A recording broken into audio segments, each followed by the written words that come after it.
Hello and welcome to another installment of Comparative Reasoning. I'm your host, Sedrik and Kennedy, and with me is Sidra Owens, and she has information on some Trump idiocy and Biden's health. I'll let her take it away. So I guess 2 days ago, uh, former President Biden was diagnosed with stage 4 prostate cancer that has already spread to his bones. It's a very aggressive cancer.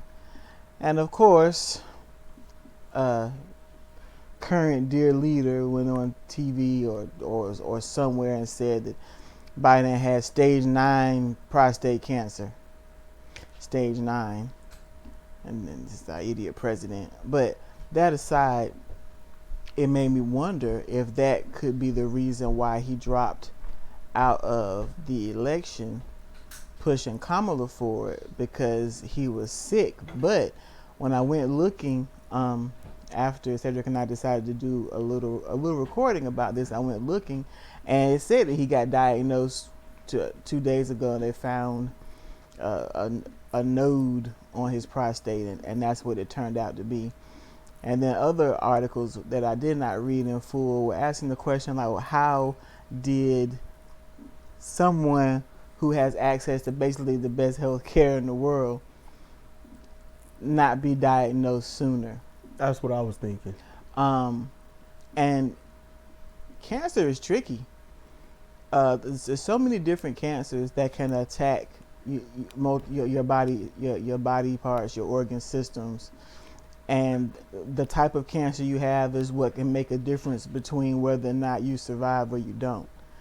And if it's aggressive, he could have had his PSA checked a year from 2 days ago and there was nothing there. And then a year later, he's got a foot in the grave. That's what aggressive cancers do. They come on fast and you deteriorate quickly. Maybe he didn't get his PSA done, because what I just looked up is that prostate cancer is most likely to hit men in their late 50s up to the mid 60s, and the rate of prostate cancer drops the older you get after that. Biden's 82.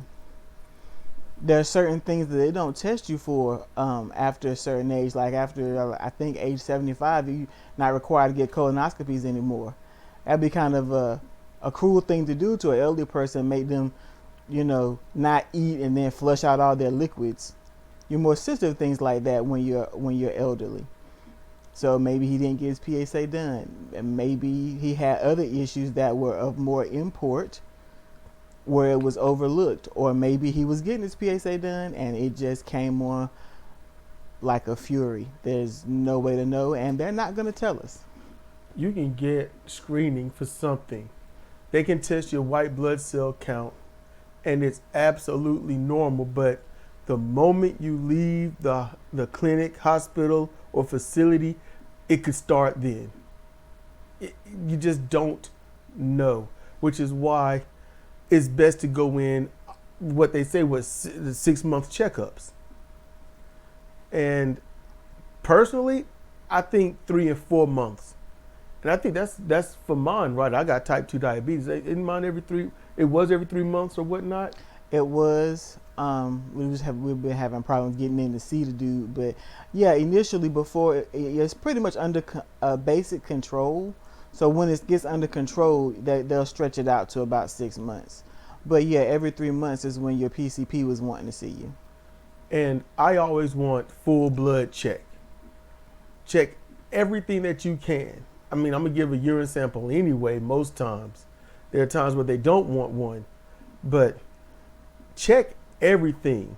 It's a diagnostic of your body without being invasive like that. So when you go see your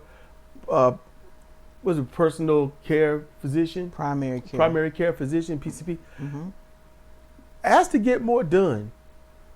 Even if they say, look, we don't think there's anything wrong in this area, just say, okay, fine, but get it done.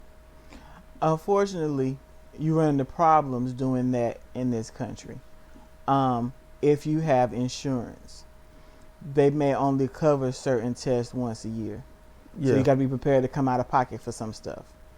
If you are diagnosed with something, then diagnostic tests, checking for A1C every 3 months, yeah, that'll be covered because you've already been diagnosed with it.